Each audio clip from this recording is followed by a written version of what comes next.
What you don't know comes at a price. Sometimes voters and taxpayers are needlessly kept in the dark for no good reason. So this 14-minute video is one in a series provided to illuminate parents, voters, and taxpayers about the intricacies of the Clinton education budget. This video deals with the topic of state education cost-sharing grants. This is a topic the administration and Board of Education usually omits from their budget discussions. But cuts in state education cost-sharing grants was one of the key points Superintendent O'Donnell highlighted in a rare moment of full disclosure at her presentation on October the 23rd.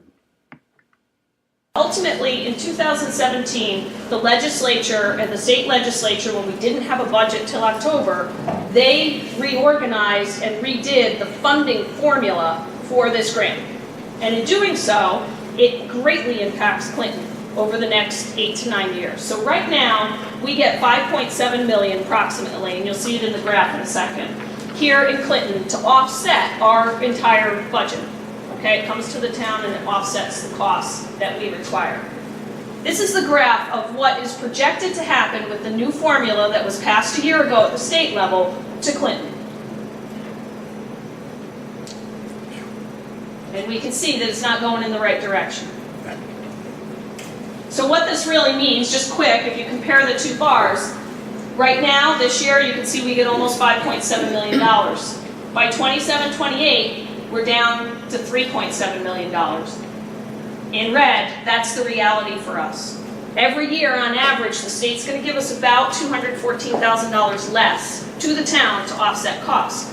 So what do you do about that? You either cut, you reduce, or we make it up in taxes or find another revenue source, right? So those are challenges that as we looked at the whole financial reality that are putting pressure on us as a school system in this community. And we are part of that and need to figure out a way to move forward so that we can sustain what we have and thrive. Again, a quick show of what's happening to our costs and then the state funding. And that is our reality.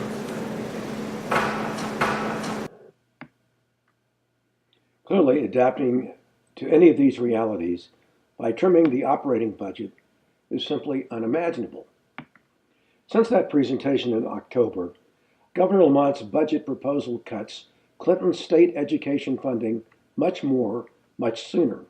The latest proposal has Clinton cut $750,000 in education cost-sharing grants. And in a new twist, the state is unilaterally shifting teacher pension contributions to Clinton. I don't recall agreeing to that, do you? In all, Clinton is losing $873,000 in state aid in fiscal 2020. That accelerates the loss in state education cost-sharing funding in 2020 to about where the superintendent projected it to be in fiscal 2023. That is an $856,538 hole in education funding Clinton taxpayers will have to fill if year-over-year budget isn't adjusted to absorb it. The Lamont budget calls for yet another state funding cut for Clinton in fiscal 2021 of an additional $696,000 to add to the local taxes next year unless there is a real partnership with the Board of Education to equitably shoulder and share this added financial burden. That accelerates the decline in state funding in 2021 to about where the superintendent projected it to be in fiscal 2026.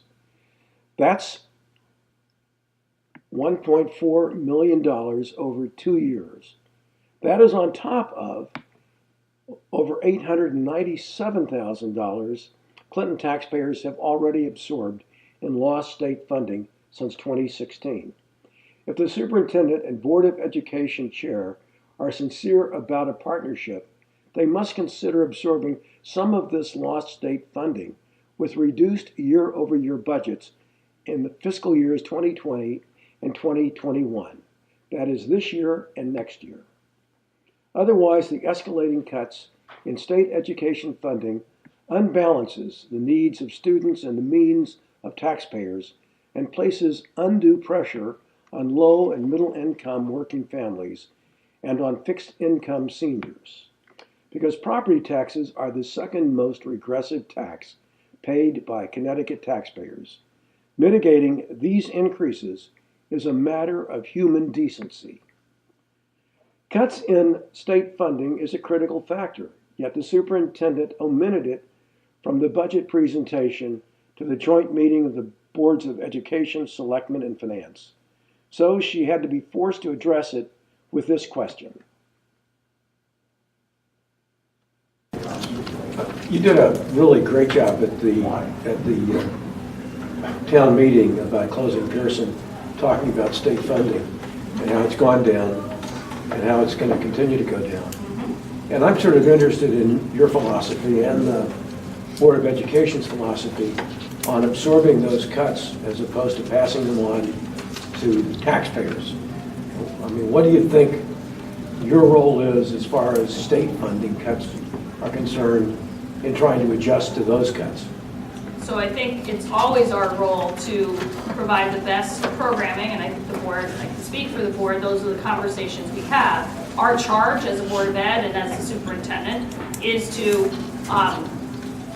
provide a budget and the programming for the children in Clinton. And we need to be responsive to the community's needs. So that means what the kids need, that means what the programs are, our facilities, and it means what the fiscal realities are. And we do appreciate that. That's not callously disregarded. And we have lots of conversation about it. With that said, I think it's a partnership. And I think our board feels that way too. We have never not sat here at the table, and as you guys have had to make, different boards have had to make cuts or suggestions or say, no, we can't, we have said, okay, we're going to roll up our sleeves and we're going to try and minimize the impact on kids if there are reductions.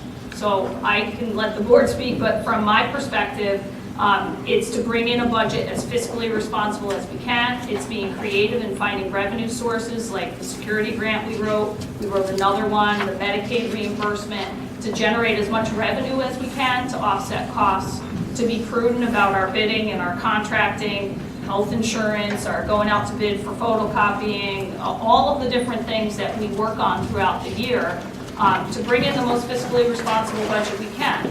With that said, it's got to be a partnership because we're all committed to where Clinton's going to be 5 years from now. And I'm part of that, and I'm invested in it, as is the board. We're not facing really good things. I mean, I shared that information. I think it's important. We're not oblivious to it. I've been updating the board about, Lamont's budget. The board is keeping an eye on that, what's happening at the legislative situation. I'm very well aware of the fiscal constraints, what the undesignated balances, what the capital bonding pieces are. I think that's my responsibility to understand what's happening for all of you in this community, as well as what our actual charge is. And I think to me, we're invested and we're all in this together. We all want the same thing for the community. And if we need to come together and hammer out how we're going to handle cuts or whatever else, we're a participant in that. That's my take. I think those realities make us better at our work because they make us have a very discerning lens through which to make our decisions. Because if we're deciding that funding of X amount is necessary for X programming, it's made with having that reality in the back of our minds. In other words, if we determine that that is the money that needs, because that is our charge, is we are charged with determining what it costs to run our schools. Now that does not mean, oh gee, I'd like to see this or I'd like to see that, not at all. What it does mean though is that we have to look at the big picture. I mean, that's how for a year, at least I've been saying, I'm concerned with this budget year, but I'm also concerned with 3 years down the line and 5 years down the line. I mean, always in the back of my mind, I'm not only asking myself, are we doing the prudent thing, asking the taxpayers to support these initiatives now, but what does this mean for that long-term plan? And I think when we have realities like that, it makes that work that much more important. Because you can't act as if I don't know, we're somehow gonna find a, I don't know, pot of gold at the end of the rainbow or something like that. So my philosophy to Mary Ann's is, here is our charge to make sure that we have requested what we need to properly run our schools. That being said, circumstances are going to happen, and we're going to have to come back to the table and say, okay, what do we do? How do we make this work? How do we make these decisions? How do we consider what needs to happen in the next 12 months, in the next 36 months, and so forth? So for me, I'm always aware of that, and for me, it sharpens my skills to say, if I feel that what is contained here is important for, in service of our mission, I make that determination with that reality very much in the forefront of my mind. Carol? In a nutshell, the Board of Education's mission is only to tell you what they think they need. It is up to the Board of Finance, and if they punt, as they usually do, for voters to tell them what taxpayers can afford. Their claims of sensitivity and empathy ring hollow. Voters are not buying it. 8 out of the last 9 years, one or both budgets have failed at least once. Last year, the education budget failed twice, and the town budget failed 3 times. Even after serial budget referendum defeats from 2010 to 2017, Clinton property taxes increased 15%. At the same time, the population declined 2% and households only slightly less. Median household incomes only recovered slightly in 2017, up only 3% over 7 years. Taxes increased nearly 5 times the rate of incomes. Is there no consciousness that increasing and shifting more of the tax burden to highly regressive property taxes violates basic human decency? It should not be up to the budgetary authority or the taxpayers to actualize these fundamental human values. A truly thoughtful partner would use surpluses and savings from closing Pierson to absorb at least a portion of the decreases in state funding and reduce the operating budget year over year accordingly, this year and next year. That would signify a true and trusted partnership. Balancing the needs with taxpayers' means is not only a matter of human decency, it is a matter of sustainability. Killing the golden goose is not a survival trait.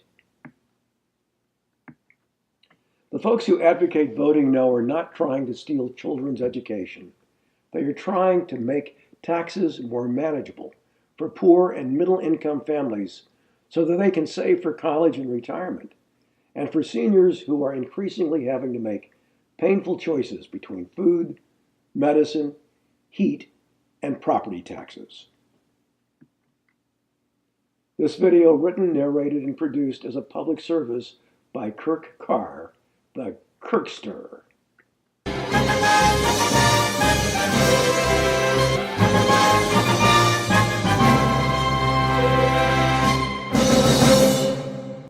Thank you for watching.